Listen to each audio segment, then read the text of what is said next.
All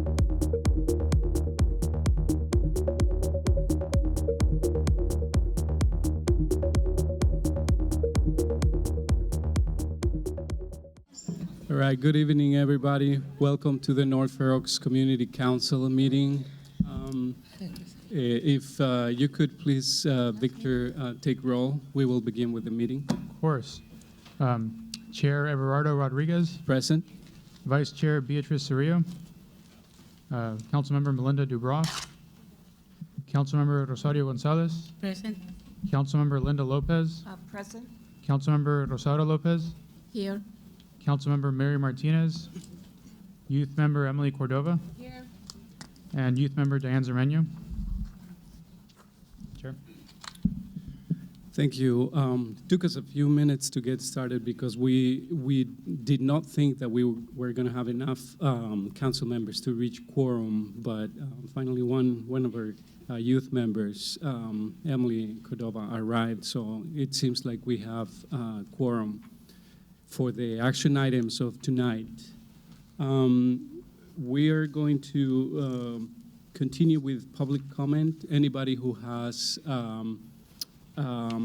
comments, please fill out a sleepers form. They have them on the table, and you just have to put your name and address. And these comments would be for items that are not on the agenda. If you have an item that is on the agenda, you still fill out a slip, but those comments will be taken right after the presentation for each specific item on the agenda. So let me see. I'll do the 2 minutes. Okay. And first with public comment, we have Jim Lewis. 30 seconds. Are you taking time? Okay. Good evening. My name is Jim Lewis, and I'm the interim chair of a new group called Marsh Road Improvement Committee. The intent of the committee is to make a number of enhancements to Marsh Road that is visible to those that use it by car, by bicycle, and by foot. Things include a lot of small items which individual citizens can work on, such as red curbs that are faded to be painted bright red, yellow posts that are in need of repainting, street lights that are out, landscaping work that is needed, and so forth. Long term, the goal is to work on much larger items, but oftentimes larger items take a lot of money and a lot of time and a lot of studies. The small items can be done much quicker. We would welcome working with you folks, or if you have committees that are focused on items like this, so that we're not working in a vacuum, but working in concert with you. Basically wanted to bring to your attention our existence. Fortunately, Supervisor Warren Slocum has met with us, and we're proud to say there's been a number of accomplishments already, partly through cooperation with his office and with the county.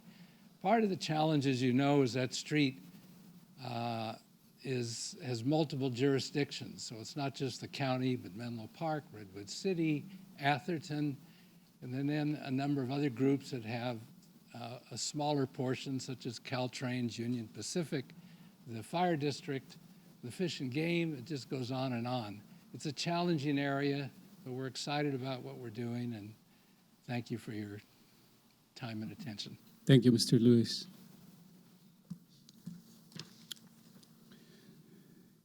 We'll have the first item of the night.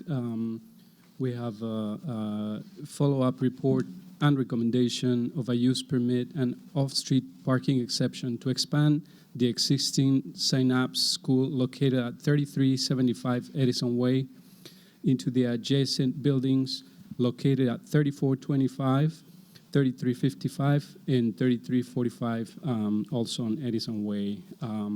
We have a 10-minute for this presentation, and we'll also have questions and then public comment. Good evening. I'm sorry, the presentation is going to be performed by Summer Burleson from Planning and Building. Good evening, Chair Rodriguez and Council. Summer Burleson, Project Planner with the San Mateo County Planning and Building Department. This is, as you mentioned, a continued item from the April 27th Council meeting for the consideration of a non-conforming use permit to expand the existing Synop School facility.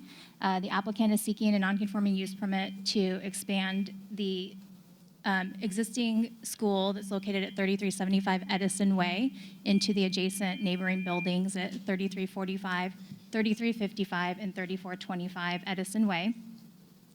The applicant is seeking a non-conforming use permit to expand into the adjacent buildings and increase student capacity to 260 students. Along with the non-conforming use permit is an off-street parking exception request to reduce the required number of parking spaces by 16 spaces based on the county's current adopted zoning or parking regulations. The school is going to remain a K-8 facility. At the council's April meeting, concerns were raised about parking, traffic, and noise, and the council directed the applicant to conduct additional community outreach to neighbors, and the applicant has since conducted further community outreach regarding the project and would like to take this time to provide a short presentation on the school and their efforts in addressing the previously raised concerns. So I'd like to actually turn the floor over to Jim Egan, the head of Synop School.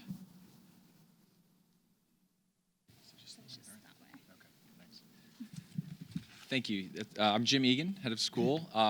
2 months ago, when we came to talk with you about the permit, there was a sense that it was unclear what we were doing with our outreach, and there was actually there was a little confusion of who we are as a school. So I thought it might be helpful to show you who we are. So I'm Jim Egan. We have an assistant head of school, Liz Davis, is here today as well as our project manager, Bob Baer. Alan Anders is our architect, and we have a counselor who's not here tonight, Camus Steinmetz. The mission of our school is different than a lot of schools out there. I think it's actually probably one of the most unique missions for a school to have. We're trying to create change makers, educate change makers. We do that through 3 venues: academics, emotional intelligence, social emotional learning, and the teaching of innovation. We're here in Silicon Valley. We really think we want to embrace that and try to impart that knowledge to our kids so they too can go out and make positive change in the world.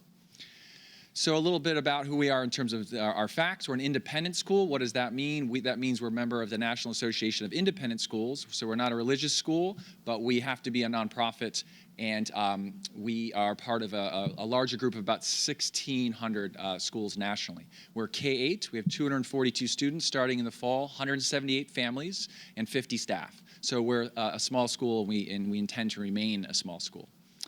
Some of what we do when we talk about innovation, our foundational element is social emotional learning, teaching kids how to better understand who they are emotionally so they can better serve others and meet the needs of who's out there, understand where they are emotionally and socially too. We base a lot of our academics on neuroscience. What's the current research? How do kids best learn? Key tenets in our community: humor, choice, voice. Kids have a lot of choice in what they do. And we consider our teachers strong role models as well. So the Synapse family, who's coming to Synapse? Last time that was seemed to be a question. Parents who want a flexible school, they want process over product. We don't have tests, not a lot of homework. The kids love it, to convince the parents sometimes that it's a good thing. They want to be engaged in the community, they're dedicated to a better model of a school. And like I said before, they really embrace the entrepreneurial spirit of Silicon Valley. So diversity at Synapse, that also came up 2 months ago in April. We consider diversity both racial and socioeconomic. 45% of our students are of color, and this year we gave out $289,000 in financial aid and scholarships. The average gift, it's not up on the slide, is hard to determine, but they're gifts from anywhere from $5,000 to $31,000 a year. 15% of our students are on financial aid. That next year, that's going to go up to 22%, which is on the national average for an independent school. 11 children of teachers receive tuition remission. So if you teach at Synapse School, your kid can be there, and they're not paying any tuition. So the teachers don't pay any tuition at all either. So there's a total of 47 students who receive some form of aid, some form of need-based aid at Synapse. So in terms of who we're working with the North Fair Oaks community, we do a lot within the area, and we really depend on a number of the organizations within the North Fair Oaks community. We do all our nature programming with the Reichius Center. Our middle school music program and our arts program is also run with the Reichius Center. We are partners with Connect Charter School. We provide them with curriculum. We provide them with the social emotional learning support and professional development for that school as well. Sports House, which is down the street, is where we do our PE. And if we have bigger functions or need additional parking, we partner with them. Grow Fit is our PE. They're our PE instructors, and they're based out of Sports House. And we do a lot of service project, particularly with the middle school. In the community, Pets in Need, Thereward Care are two groups that we work locally with to provide service opportunity for our students. We've recently, probably within the past year, we've connected with Family Connections and provide our facility to some of the parenting groups that come through Family Connections. They can come in the evening and use our facility to hold sessions and to gather as a community. And we also have created a great relationship with Life Moves, the Haven Family House, which is a facility for families transitioning out of homeless situations. So we've been working with them for about a year and a half, too. So in terms of the traffic and parking and noise improvements, the parking improvements we hope to be making soon when we can get our portables removed. We'll be opening up 35 additional spots. I think in April that wasn't communicated clearly. Yes, we've asked for a parking exemption, but by removing the portables, which we have now, we'll be gaining 35 spots, which will be designated for teacher and staff parking. We're redesigning our play area between the buildings to allow for better parking during the peak hours and heavy use. We're also intending to move back a fence. You can see it on the diagrams over here if you want to take a look. That will allow for some street parking to come off the street and more into our parking lot. And off-site parking is offered during school-wide events as well. Traffic improvements, we mentioned this before, but we have a shuttle system in place with a group called Kids Jet. These are 9 to 11 seat vans, passenger vans that we have already in place and already in use. And we were going to do them regardless of the situation. Families really want that, that sort of value added. So that's reducing car trips during the peak morning hours. We've also, through this process, agreed to pay for a new Marsh Road turn lane off of Fair Oaks Avenue to hopefully help with some of the backup and the traffic flow that is on Marsh Lane. And we're also adopting 2 new drop-off lanes to have a total of 3 to prevent the queuing that at times in the past has happened on Edison Avenue.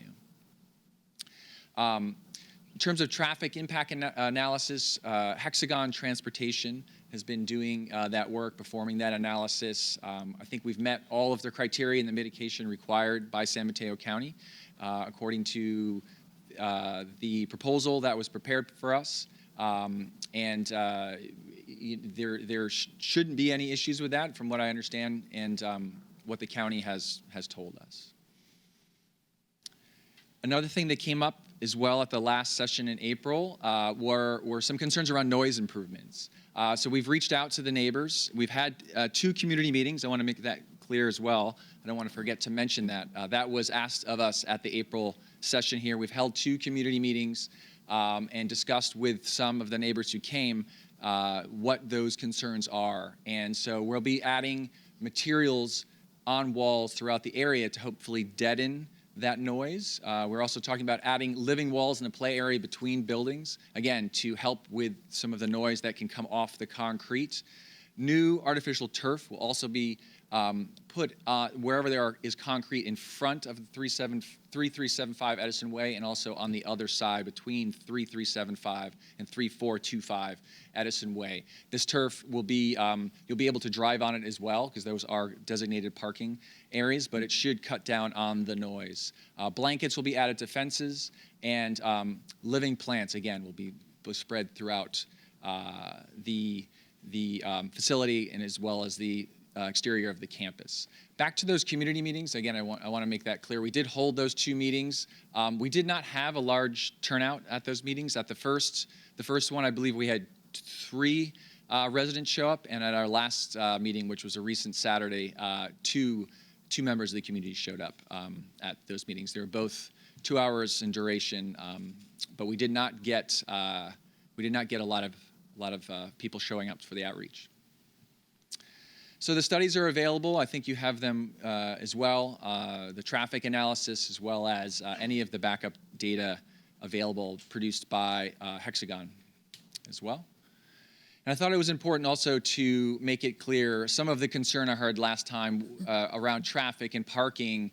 When I think about it at school, we're not in session all the time. In fact, we're only in session 173 days. And in fact, we're often off-site on field trips or doing things around the county. And so only 99 days a year are we in full session.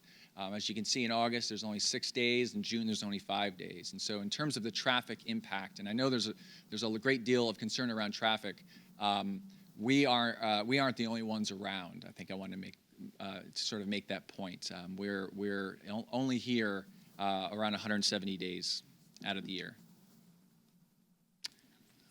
Thanks. So just to wrap up, staff's recommendation or request to the council tonight is that the North Fair Oaks Council provide a recommendation to the Planning Commission of the proposed nonconforming use permit project. So that concludes the presentation, and I'm available for questions as well as the applicant. Thank you, Summer. If you have any questions, council members, please go ahead and ask them. Through the chair. The 35 additional parking locations, first of all, it was hard to see the PowerPoint from this angle, but I thought it said for teachers and staff.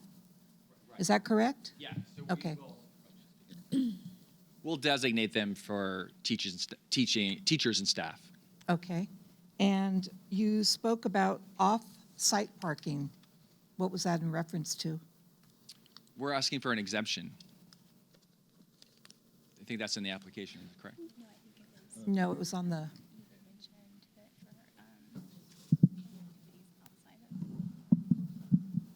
I think through the chair, he indicated for school-wide events that there was off-site something on the parking. PowerPoint. I didn't see the whole Sure, thing. Yeah. So we did. This is our project manager, Bob. Oh, okay. I'm sorry, I couldn't see the whole thing up there.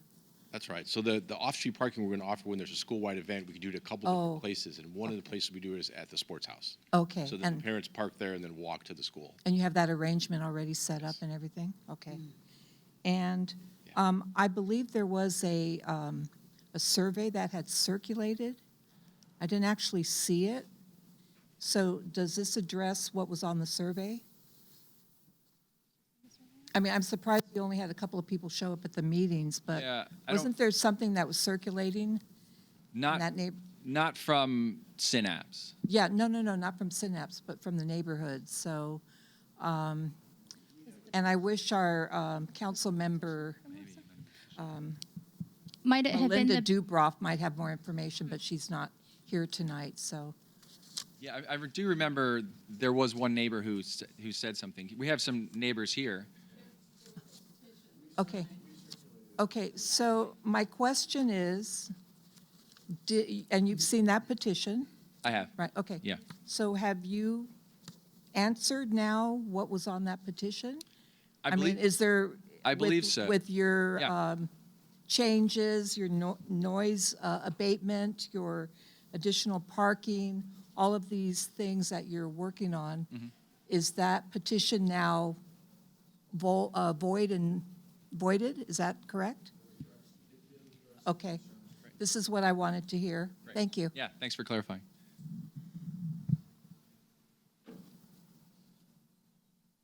Any questions from anybody else?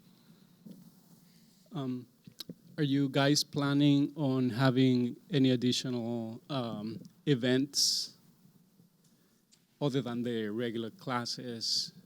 We have our music events. We have 2 concerts a year, but they're off-site, so we have them at another facility. All our sporting events are held off-site as well because we don't have sports facilities. We do have 3 days a year something called a portfolio day, where the elementary school will present their work to their parents, and the middle school will present their work to their parents.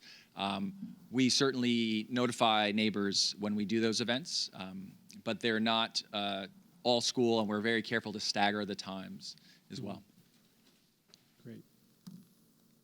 I have a question regarding how do you going to notify the neighborhood about the events you're going to have?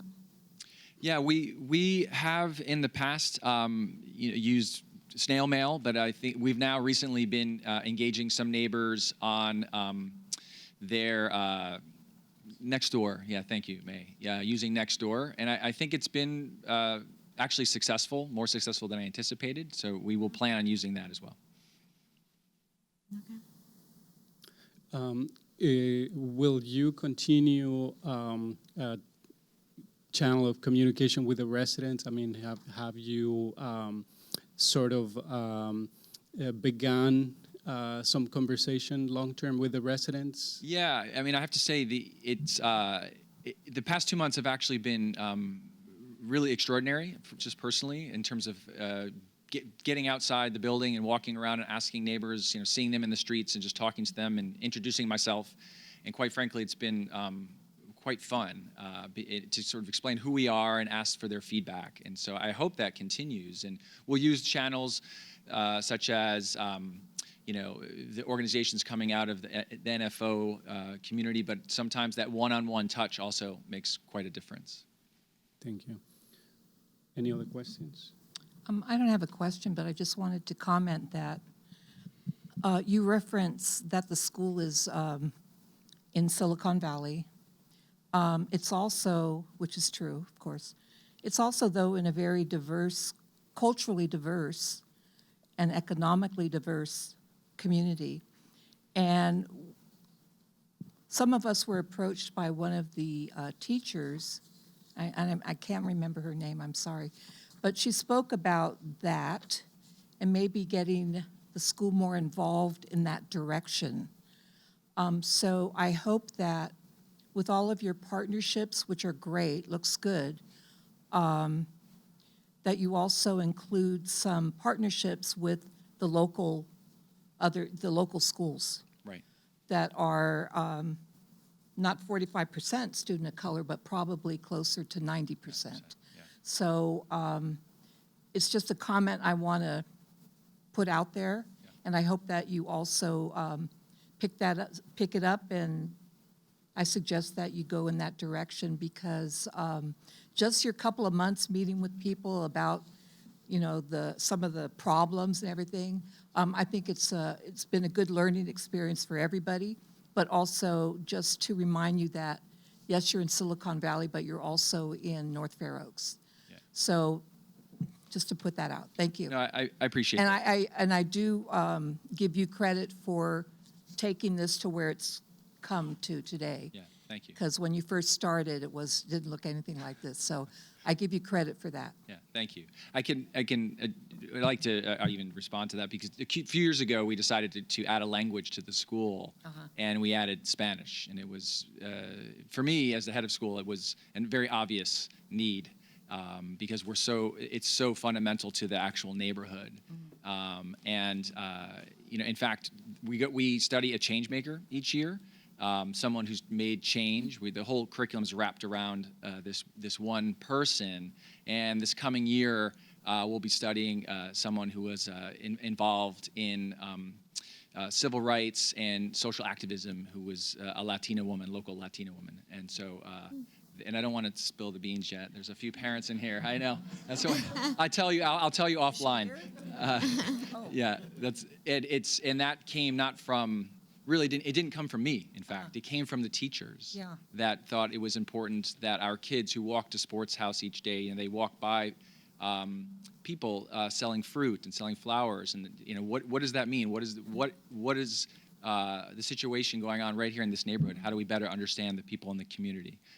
So we take it very seriously. Thank you. And right along that vein from Linda, I wanted to emphasize that as long as you take advantage of the demographics of this area and you increase the number of your student body, to be children of the residents, the more the community will support you for sure. Even if there are issues with parking or something else, the community will support you because they will know that you're serving their community as well. And if anybody has any additional questions? If there aren't any, then I would like to move to public comment. We have two members of the public here, and I would like to encourage anybody else who's a resident from this particular area where Synapse School is going to be but it's going to be expanding to, if you have any issues, to please make your comment. Right now is the time to have that discussion and have your questions answered. And for now, we'll have Mr. Bill Klepsch.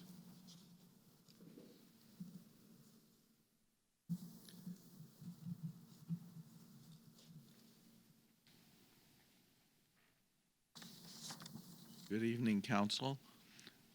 I live in North Fair Oaks on 8th Avenue, about 30 seconds from Synapse. And last time I was here and spoke about some grave reservations on the part of the neighborhood, and I want to say that I believe that Synapse has really stepped up and addressed those. I believe that the traffic already has been mitigated to a large extent, and I think the programs in place are impressive. I think the major concern of the neighborhood at this point, my wife and I were the ones who circulated that petition. We're kind of neighborhood organizers, and I think the main concern of the neighborhood at this point is noise more than the traffic, and I believe that the plans that they have in place will address that noise if they follow through on them. And so I'm coming 180 degrees tonight and saying that at this point, I believe the neighbors support this request of the council, and I hope that we can proceed forward. Thank you. Thank you, Mr. Klepsch. And next we have, I'm sorry, the last name, Carolyn Klepsch. Oh, Sorry. the other half.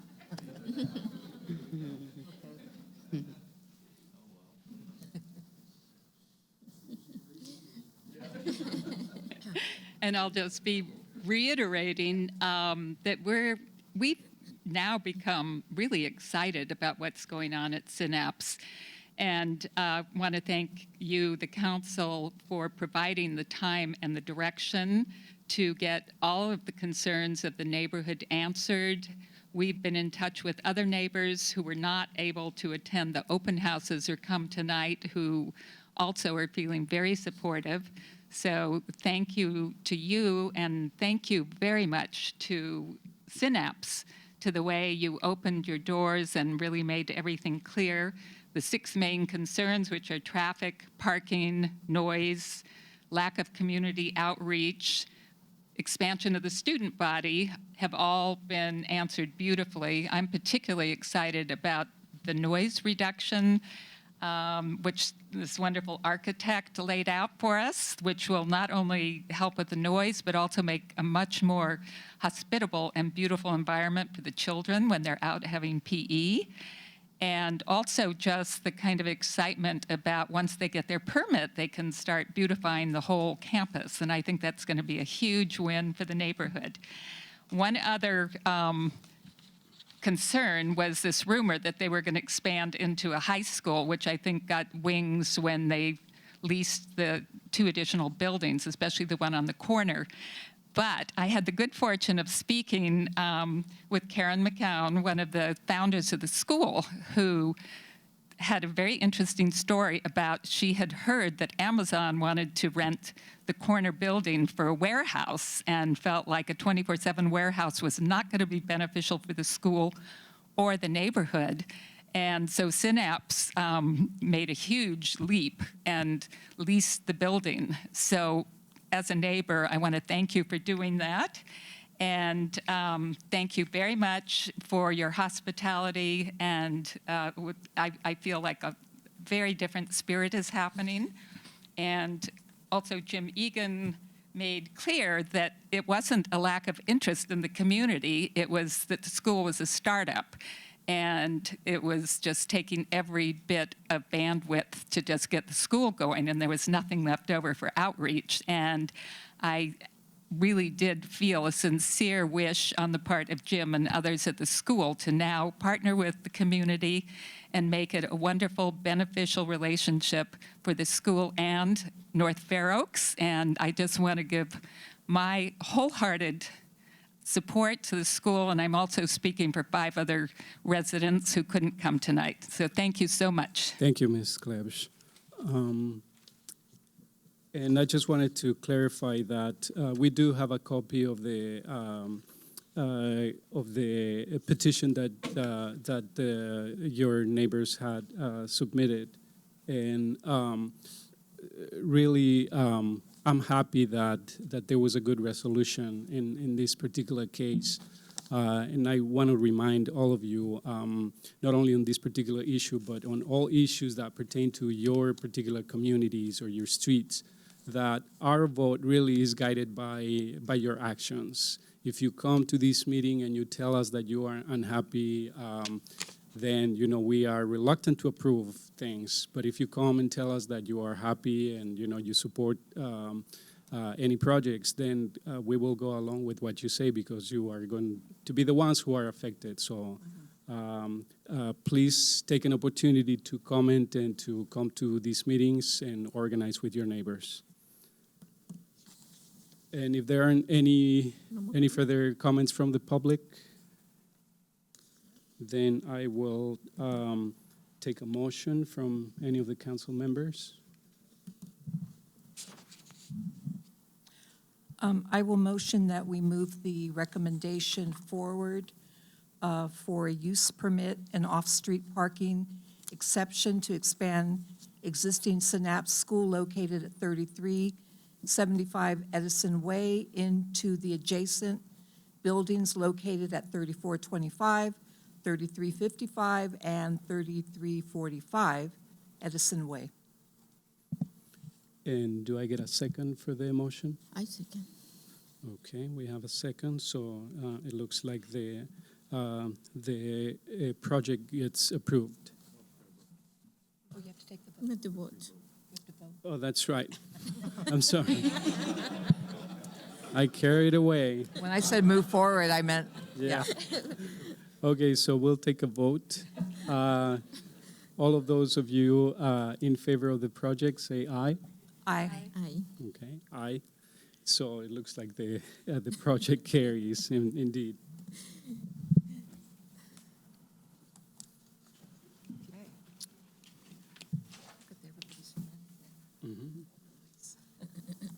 And next, we have item number 4 of tonight's meeting. We have the recommendation on the proposal to rezone commercial properties located along El Camino Real and 5th Avenue in unincorporated North Fair Oaks designated CA S1, C2 S1, or P to CMU 1 DR, CMU 2 DR, or NMU ECR-DR, and those are specific zoning, to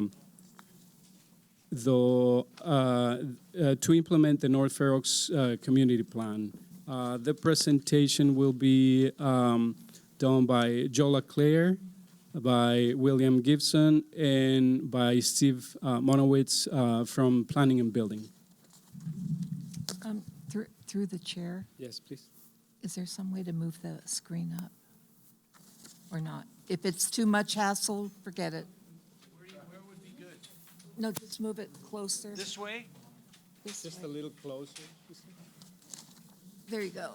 Yeah. Between the- How's the? I think he was trying to get it on the camera too.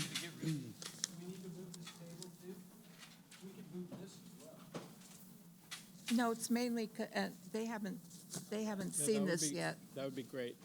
Yeah. Yeah. Yes. You guys can see good? Good. Okay.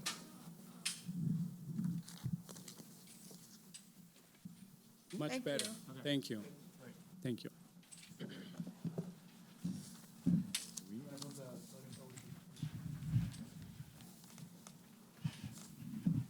Good. Oh. I think we're all set. Good evening, President Rodriguez and council members. My name is Steve Monowitz. I'm the director of the Planning and Building Department, and I want to thank you for making the time tonight to hear our presentation, as well as for holding the study session last Thursday, where we had an opportunity to present the project and answer some of your questions. I want to give special appreciation to Councilmember Lopez, who's been a steadfast member of our steering committee since we started this effort back in about 2007, when we began working on the community plan. And following the adoption of the community plan, Councilmember Lopez has been on 2 of our zoning steering committees, and we've really benefited from your input, so thank you very much. So the project team is here tonight to ask the council for its endorsement of the proposed rezoning of the El Camino Real corridor through North Fair Oaks. And we're asking for your endorsement because we truly believe that this update will result in real benefits for the community. Firstly, we think it is a vast improvement over the current zoning. We know that new development is coming, and the way in which we regulate that development so it's compatible with the community and the community can get greatest benefit from that redevelopment, we think it will be much better advanced under these new rules than under the old rules. And during the presentation, you'll get specific examples of that. And we also believe, in addition to being better than the existing zoning regulations, that we are going to see concrete improvements in many of the issues that have been raised by the community in terms of concerns. We think it will result in better parking. Currently, most of the developments on the El Camino Real provide very little on-site parking. As these sites redevelop, they will be required to provide parking on site to meet the demands of the new users, which will greatly relieve a lot of the pressures that are currently felt on the streets. We believe that through implementation of these new regulations that we'll see improvements in traffic and circulation, because these new regulations encourage and facilitate the development of mixed use, which means that people who live in the neighborhood will have greater access to the service and resources that they need and desire in walking distance, so there'll be less need to travel in their cars. Additionally, by providing greater housing opportunities along the El Camino Real, we help in the regional sense of trying to build the ridership which will make express bus service feasible. Samtrans and the Grand Boulevard Initiative are working closely to try and improve bus service along the El Camino, and they need a critical mass of people living and working along there in order to make that express service feasible, and we believe that through this new zoning, we will be contributing to that effort. Finally, we believe that through this new zoning, there'll be much better benefits and public space available to the community members. We believe that in conjunction with development, we will have improvements within the public right-of-way that include wider streets, street trees, benches, trash receptacles, and just an overall increase in the positive elements of design and public use.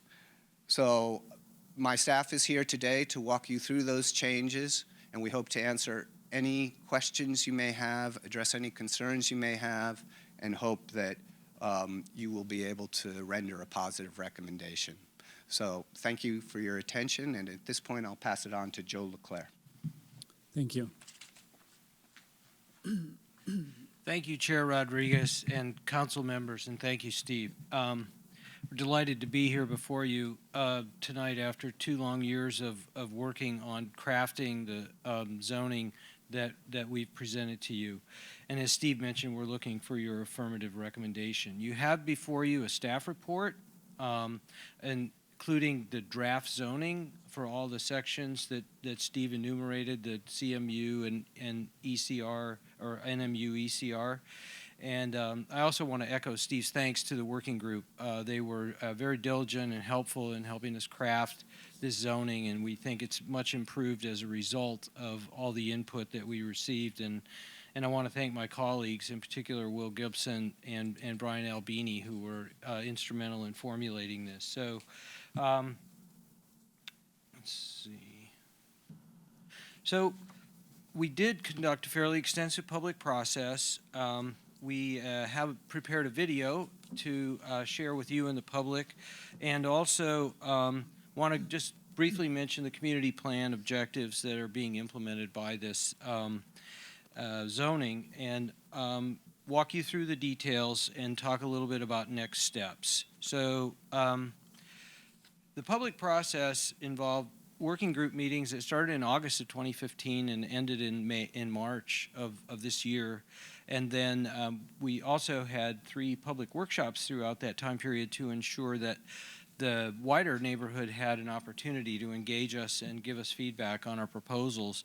And those were well attended, and we found them to be really helpful. And so that was, we are confident that we got whoops. I guess I was further along than I was, so I'm just going to be quiet and let you listen to the video. The quality of life for everyone in North Fair Oaks. The County of San Mateo has partnered with the community to create the North Fair Oaks Community Plan. The community plan includes ideas for the redevelopment of commercial areas along El Camino Real and 5th Avenue. The plan ideas are detailed in zoning, which regulates how buildings can be constructed, such as the size and height of the building, and how much parking must be included. The North Fair Oaks community has expressed the need for new zoning regulations that will enable things like better access for transit, pedestrians, and bicycles, and more housing of all types, including affordable housing. In response, the County of San Mateo is proposing new zoning regulations to meet these needs. These are intended to ensure that any new development is well-designed, attractive, and compatible with adjacent uses and other new development. Please visit nfoforward.org for more information and to learn how you can be involved. And now for Español. En el corazón de la península, North Fair Oaks es una comunidad próspera que es el hogar de muchas familias y empresas. Para mejorar la calidad de vida de todos en North Fair Oaks, el Condado de San Mateo se ha asociado con la comunidad para crear el Plan Comunitario de North Fair Oaks. El Plan Comunitario incluye ideas para la remodelación de áreas comerciales a lo largo de El Camino Real y la Quinta Avenida. Las ideas del plan se detallan en la zonificación que regula cómo se pueden construir los edificios, tales como el tamaño y altura del edificio, y cuánto estacionamiento debe ser incluido. La comunidad de North Fair Oaks ha expresado la necesidad de tener nuevas regulaciones de zonificación que permitirán cosas como mejor acceso para tránsito, peatones y bicicletas, y más viviendas de todo tipo, incluyendo viviendas asequibles. En respuesta, el Condado de San Mateo está proponiendo nuevas regulaciones de zonificación para satisfacer estas necesidades. Estas regulaciones están destinadas a asegurar que cualquier nuevo desarrollo urbano está bien diseñado, atractivo y compatible con usos adyacentes y otros nuevos desarrollos. Visite nfoforward.org para obtener más información y aprender cómo puede participar. We apologize for our sound system. We promise to work on that for the next time round. The community plan that was developed, that's, as Steve mentioned, from 2007 and adopted in 2011 was the baseline for all of our work in crafting the zoning. It lays out the vision and goals for the next 30 years for the North Fair Oaks community and includes a lot of guidance on the land uses and development patterns that should evolve in certain areas of the community. So in the course of developing the plan, the community working with planning staff identified, and the Planning Commission identified specific areas within the community that should be subject to rezoning and potential redevelopment. And those are identified on this map here with the colors that are not yellow. And included the area along the El Camino Real, focused on the commercial and industrial areas in the neighborhood. And the zoning, as I mentioned, is based in the community plan. The plan does not establish detailed rules, so the zoning is where you base all those rules on heights and setback and uses and design controls so that you can implement the community plan through development projects. So the area that we're focused on this evening is outlined in red here on this aerial photograph. I hope you can make that out, but it's along the north side of the El Camino, extending from the Redwood City border to the Atherton border, and along Fifth Avenue between El Camino and the Caltrain tracks. So the objectives, again, based in the plan for our effort, were to, one, make it possible for more housing of all types to be constructed in the rezoning area, particularly affordable housing.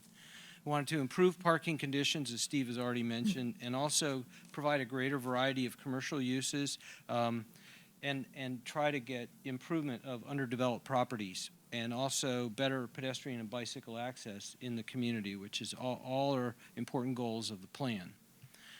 The rezoning districts are outlined on this map, and it's the CMU 1 areas are located from the Redwood City border down to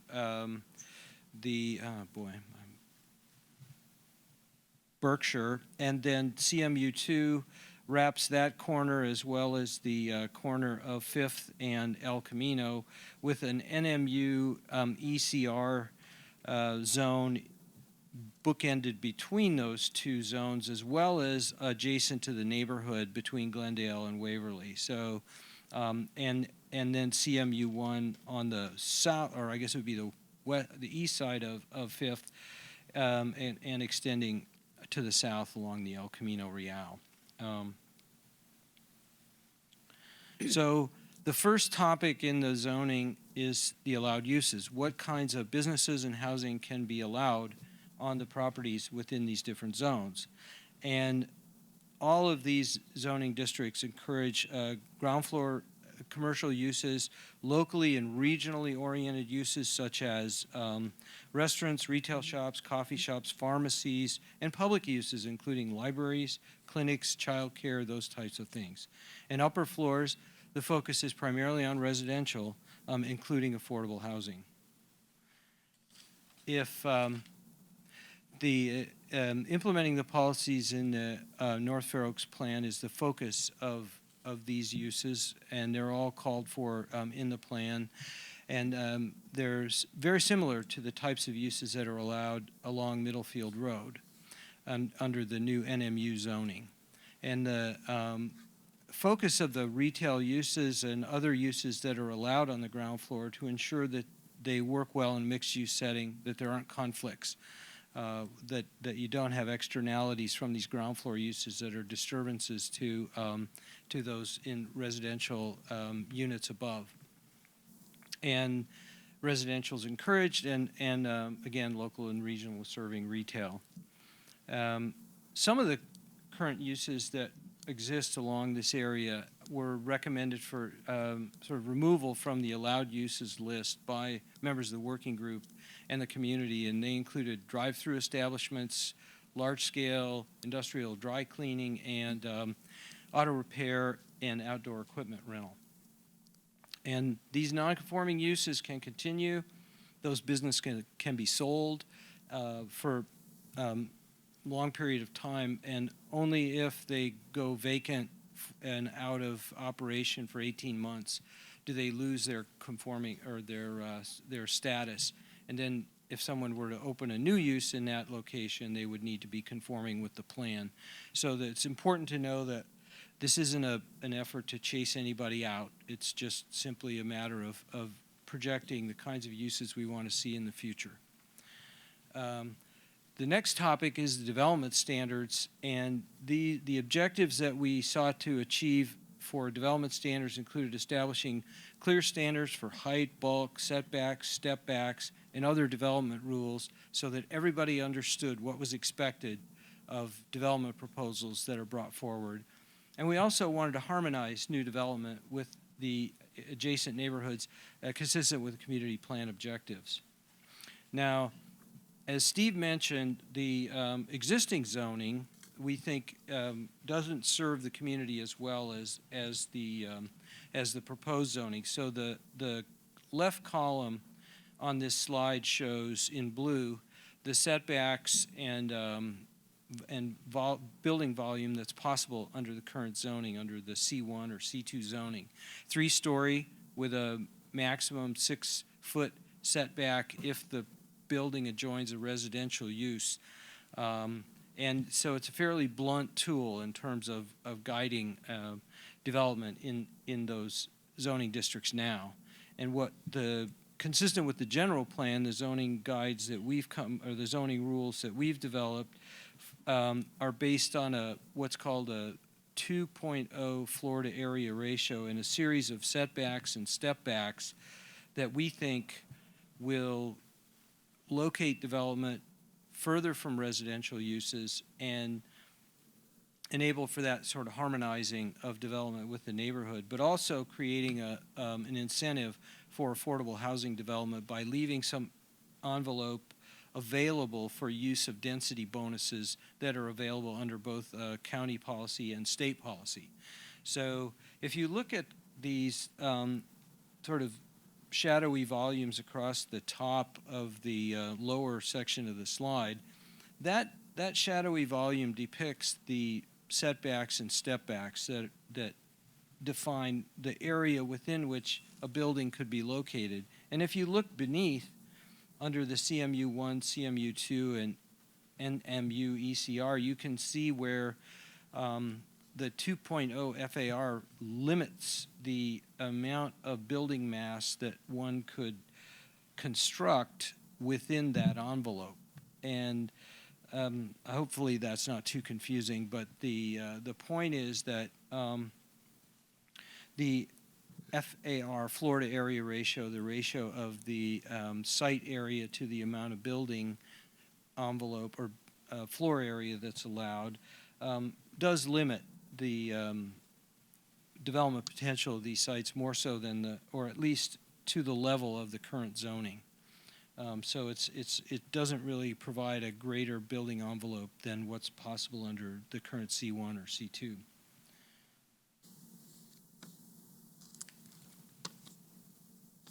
So based on feedback from the working group and the community, the development standards provided reduced development intensity over what was contemplated in the plan. When we first brought these proposals forward, we were proposing 5-story across the board throughout the neighborhood. And in response to concerns expressed by the neighborhood, we reduced and created these 3 zones that allowed for different heights throughout the neighborhood, and also increased setbacks and stepbacks in response to feedback. And as I mentioned before, they don't allow greater development intensity than the current zoning unless you build affordable housing. Then you can take advantage of those bonuses and maybe achieve the kinds of building envelopes that the zoning contemplates. The next topic is focused on design standards, and our objectives were to provide, again, based in Chapter 7 of the community plan that lays out the design standards for the neighborhood, provide direction on the physical character of development in North Fair Oaks so that it is of a quality and a type that the neighborhood will accept and be proud of and for years to come. There are two types of standards, those that will be requirements of development in the public realm, in the streets, the spaces between the buildings. So that includes requirements for street trees, bicycle parking, wider sidewalks, in some cases public art and plazas or pedestrian bulb outs. So as the scale of the project increases and its impacts on the community increase, we'll be seeking greater public benefits from those projects. And also in the private realm, we're looking at issues like building orientation, massing, facade articulation, window patterns, the high quality materials, and neighborhood compatibility. So those are the types of standards that are incorporated into the zoning to ensure that high quality development is what results. Currently, there are no design standards in the C1, C2 zoning along the El Camino. And these design standards based in the community plan will enable us to better control development along this stretch of the North Fair Oaks community. Moving on to parking standards, this is one issue that everyone's concerned about. And so to develop the standards that we proposed, we first surveyed recently completed buildings in Redwood City to see what their utilization rates were, how they were managing the parking, and to see whether they had enough. One of the things we learned from that work was that they did not require visitor parking, and that was something that's in the current NMU zoning, and we incorporated into this zoning, and we feel that that's one of the key differences between our approach and that of Redwood City in terms of ensuring that that need is met. And talking to the building owners, we found that that was something that they wish they had. We also reviewed standards from other nearby cities. We looked at the policies in the community plan, county parking studies that have been done in the area, and also our own field observations of the conditions on the street. And the objectives that we pursued in developing the parking standards included ensuring that new development provides all the necessary parking on site, that new development does not impact adjacent neighborhoods. It allows that we want to allow creative parking solutions like lifts and tandem or other methods that can make efficient use of scarce real estate and meet parking demand, as well as offering or allowing shared parking under certain conditions as long as the agreements and management conditions are in place, as well as requiring bike and EV parking both in the public realm and in the projects. And these are, again, things that we learned from our survey are really important to include, and their initiatives in the plan as well. So the key points are that the amount of parking is comparable to that required for commercial uses under the existing C district.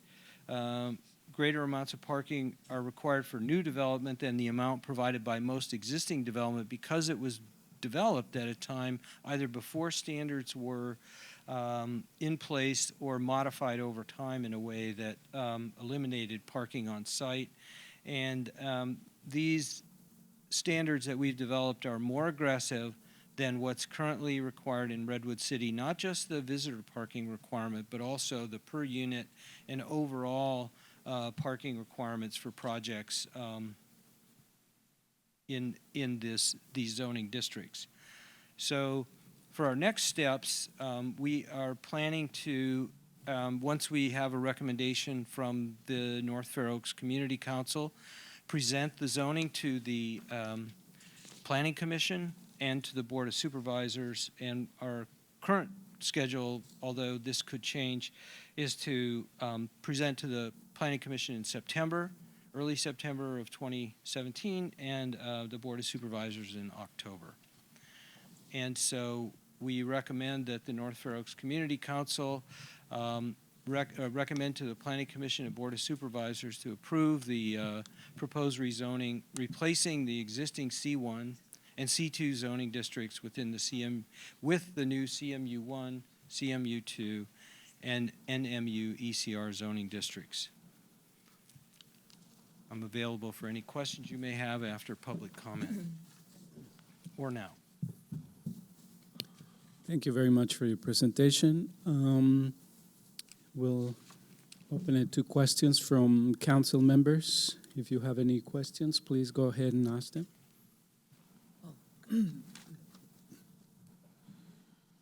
Yes, through the chair. Of course. I had brought this up at the study session. I was trying to locate where in the document would it cover the wireless towers. And I found under Chapter 21C, CMU1 district, there's some summary of screening. Is that the correct place in the document? It speaks about mechanical equipment, and could we use, could that also reference wireless towers? We absolutely could make that change. The currently the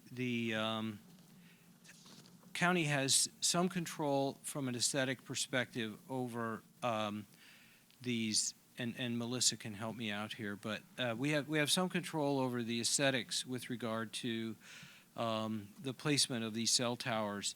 However, if it's shown that, my understanding is that if it's shown that the demand for the cell facility is there, and there's a sort of gap in service, then the FCC requires us to permit it. But again, we can include controls in all of the zoning districts that provide for using methods to screen these devices or integrate them into architectural features on the building so that they don't stand out. So you already have language under section 6394. So would it just be a matter of adding that to that paragraph? I couldn't find it anywhere else in the documents. I was like, Right. So I'm yeah, sorry, there's no page, it's hard to find. Some of these aren't numbered. I am aware of the section you're referencing. Oh, okay. And yeah, the purpose of that standard is because oftentimes on rooftops you get equipment related to the tops of elevators or heating and air conditioning. Right. And so it's not unusual that we'll require that those mechanical features on the top of the building be screened from public view. And I think any sort of wireless telecommunication facilities that are mounted on top of the building would fall within that category. Okay. And we would certainly do our best to make sure that they were screened from public view. We have additional provisions in our wireless telecommunications ordinance, which would also support that approach. So I think we're well covered there. Okay, thank you.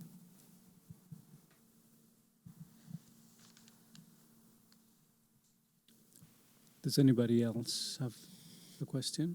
Yeah, to the chair. I have a question regarding the affordable housing. So, do you know how many tuning of unit is going to be for affordable housing? We have no way of predicting the number of units that would be brought forward. I know that there's a developer here to speak this evening, I believe, about a affordable housing project they're interested in pursuing in this neighborhood. But what our hope is that by crafting the policies in the way that we have, we've left enough development potential there to create the incentives so that when developers get additional market rate units for constructing 5, 10, or 20% of the project as affordable units, that there is an incentive built into the policies for them to do that. And so had we crafted the rules in such a way that it was sort of up to the developer whether or not to include those. In other words, if we had sort of filled out the development envelope with the ability to construct all market rate within that, then that's probably what would happen. So this way, there's a greater potential for developers to provide that. And I'll just add on to that, in addition to the incentives that we've created to try and get more affordable units on El Camino Real, there are specific projects elsewhere within the North Fair Oaks community where we're working on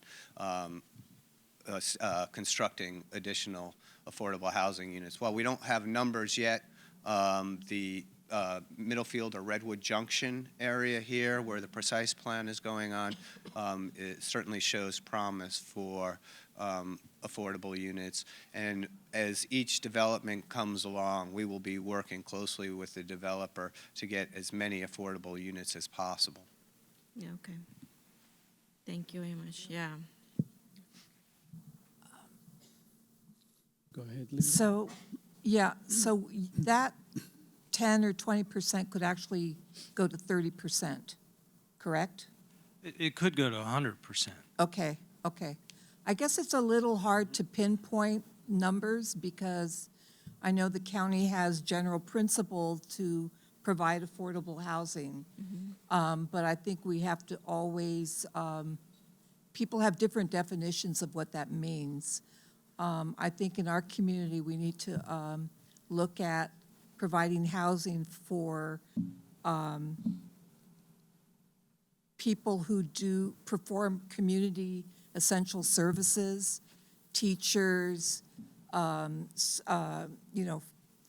pharmacies, school district employees. I mean, we really, and that's going to be in another discussion, another conversation, but I think we're going to go, we need to go in that direction. When you say affordable housing, what does that mean? We need housing for people who work and provide services to the community, right? But anyway, just my little spiel, okay. So it would be the difference between, if there's any difference between affordable housing and low-income housing, probably. Yeah, I think we have to speak more in terms of housing for who. Or maybe we can say, low income or very low income, there's different definition of. So, but I don't know, what is that, when they talk about affordable housing is mean very low income people or. The density bonuses that I've been speaking about are primarily focused on low and very low income residents. We believe that some of the market rate housing will be affordable to the populations that Councilmember Lopez was speaking about, but the density bonuses that I was speaking about really do target low and very low income, and if you target. If the units are provided for very low income, then you get a greater bonus in terms of market rate units. So there's a relationship there between those two. I did have a couple of questions, and I do. One was, were the residents around this area notified about this meeting and presentation? Yes, we've been ably assisted by the North Fair Oaks Forward staff in the county manager's office throughout this process in doing outreach, and they notified everyone who's on their mailing list about this meeting. Great, thank you. Now, the other question is, are these standards common throughout the county, or are these by any means special to North Fair Oaks? They are very special to North Fair Oaks because North Fair Oaks is a very special neighborhood within the county. It's the most urbanized development area in the county, and therefore it makes sense for it to have rules that are unique to it. And I want to go back to my earlier point that the policies that we've developed are rooted in the community plan that was developed by the community with the planning staff and other departments in the county. And so that anything that we've come up with is bookended by those policies in that plan. So, and it is, as I said, it's a unique community, and it's because of its development intensity, it has policies that are different from other parts of the county. One last question is, I wonder if the current building owners along this zoning area that have been there, for a while, and they fit into the previous zoning areas, would there be any incentive for them to move along and adopt some of the new standards? I mean, I know that this would be counter logical in essence, because it would imply that probably there will be cutting some of the space that they currently have. But I'm just wondering if there would be any incentive. Well, we believe that any time that you change the zoning policies, it can lead to greater economic value, and it may incentivize property owners to sell and move on, as you say, and allow someone else to redevelop the property. We'll be bringing you a proposal in the future for a site called Sunrise Senior Living at the corner of East Selby and El Camino Real that would be replacing the Hanig Law Firm, which I learned today used to be a turkey raising facility many years ago, and the and the John Bentley's restaurant. So that area would likely be redeveloped in part. Although they'll be crafting their own rules for that through a planned unit development process, because they are a unique use, not contemplated in the plan per se. But we believe that development proposal is very consistent with the policies that we've generated and proposed to you tonight, and is very supportive of the implementation of the community plan.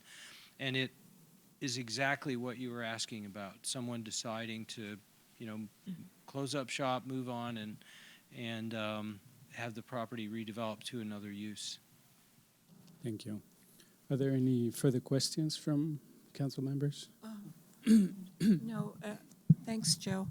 I just want to, and you mentioned it in your presentation, but I want to reiterate that with any new standards, the existing businesses are not going to be, no one is going to be told evicted or taken out, or nothing's going to change. I think there's a misconception out there that they are going to be, kicked out or something, and that is not true.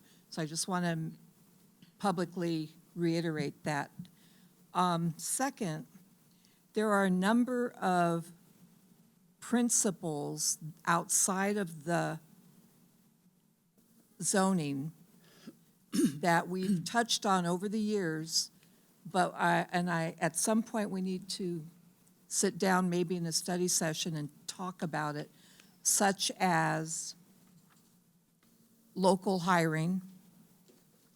I have my little list, and I just want to put it out there so we don't lose it, but I don't mean to say that it's part of this proposal recommendation. Local hiring, promoting Latino woman-owned businesses, establishing deeper levels of affordability to house lower income, providing housing for community essential service workers, including neighborhood contact in that pre-development process. So any pre-development, pre-application, having that neighborhood contact with the community and the developer is, I'm hoping that will become a standard principle. Balance of our social equity, environmental quality, protecting our habitat, ecosystems, building community support and trust.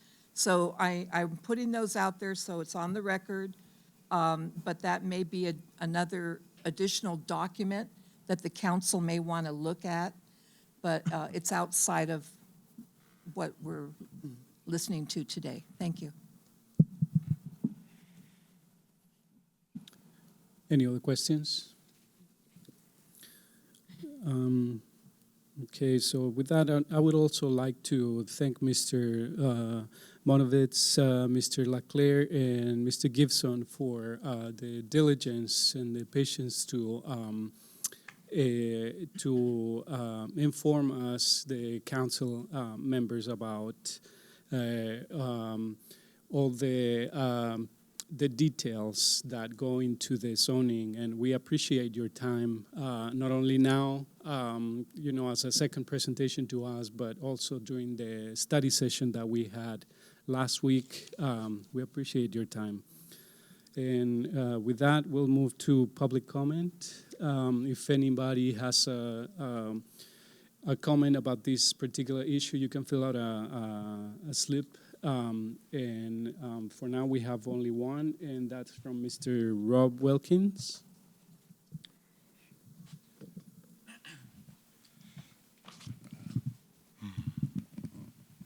Hi, thank you. My name is Rob Wilkins. I'm the Director of Development for Palo Alto Housing. We provide affordable housing in Palo Alto, but also throughout the Silicon Valley. We just came to talk in support of it tonight. I think it's been a long, dedicated process. I think NFO Forward has done a good job with the plan. It's one of the longest public comment processes I've seen. And I know that the county will continue to fine-tune it on a per-development basis. So we support it. Thank you. Thank you. And if there's no further public comment, then I'll entertain a motion from council members. Yes,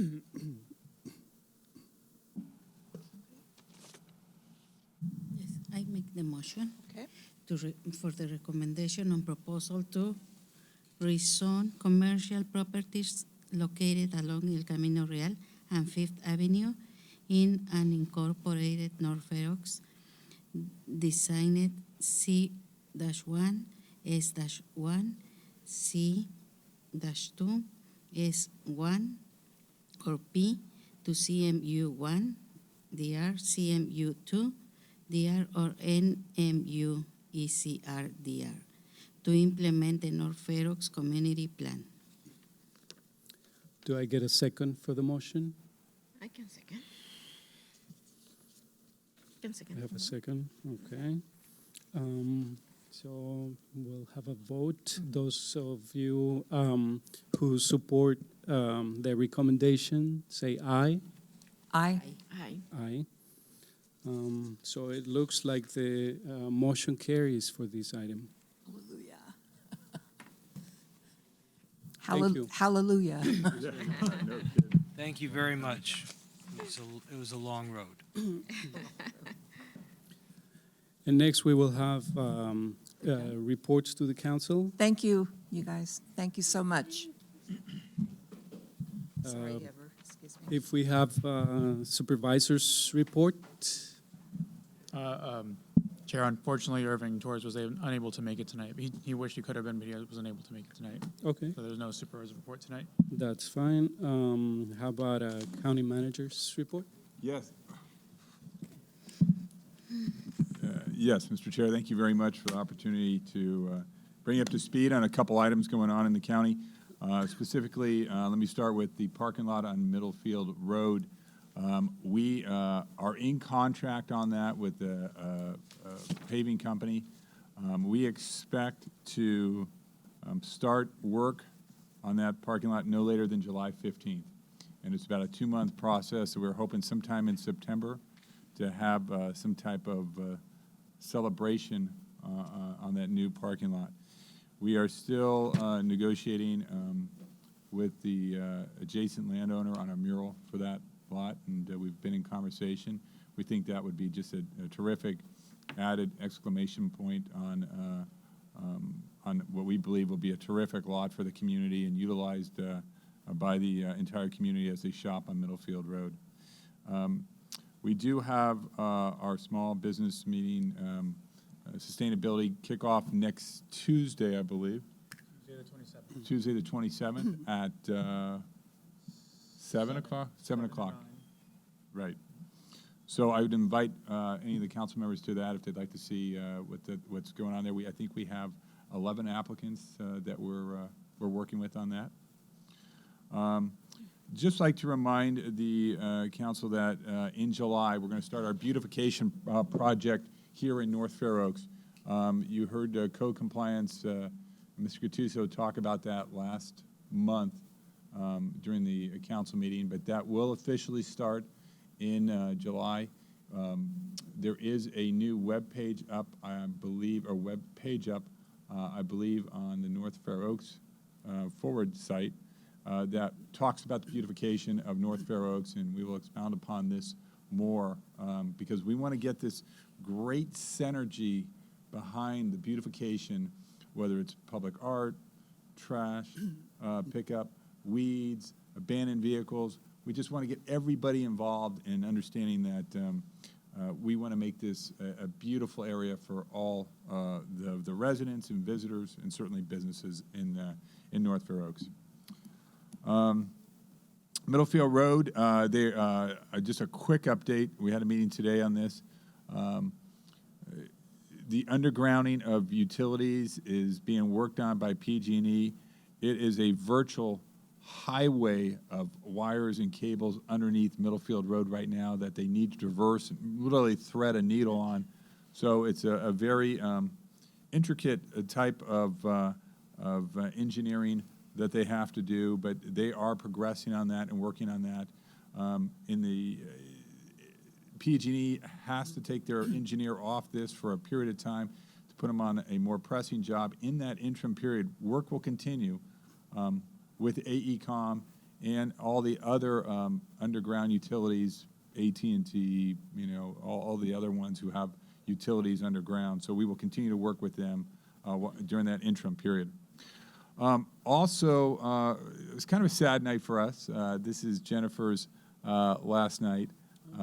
And I got to tell you, she has been nothing short of a joy to work with. As you all know, Jennifer has been the heart and soul of this North Fair Oaks team with Maggie and Victor, and I call them really the dream team.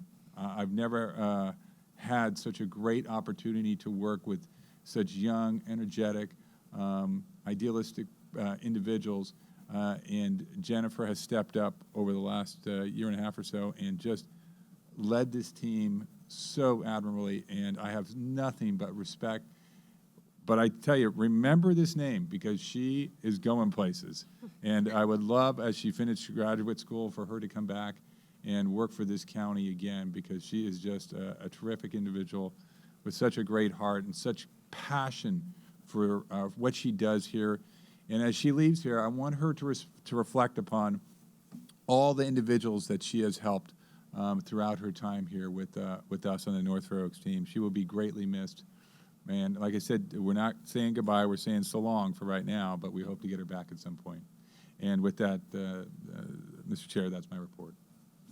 Thanks very much, Mr. Kalagi, and thank you, Jennifer. We really appreciate all your support and all the help that you have provided. I know you have been a key person to the development of North Fair Oaks forward. So thanks very much. We appreciate your work. Yeah. And through the chair, I don't want to put Jennifer on the spot, but would you like to address the council one last time? 2 minutes. No, I'm joking. I'm joking. No limit. For those of you who don't know me, I'm Jennifer Logia, and 2 years ago I stood here and introduced myself as the new outreach coordinator for North Fair Oaks Forward. I was super nervous, and today is my last day with this team. I've learned countless lessons. I've been challenged in many, many ways.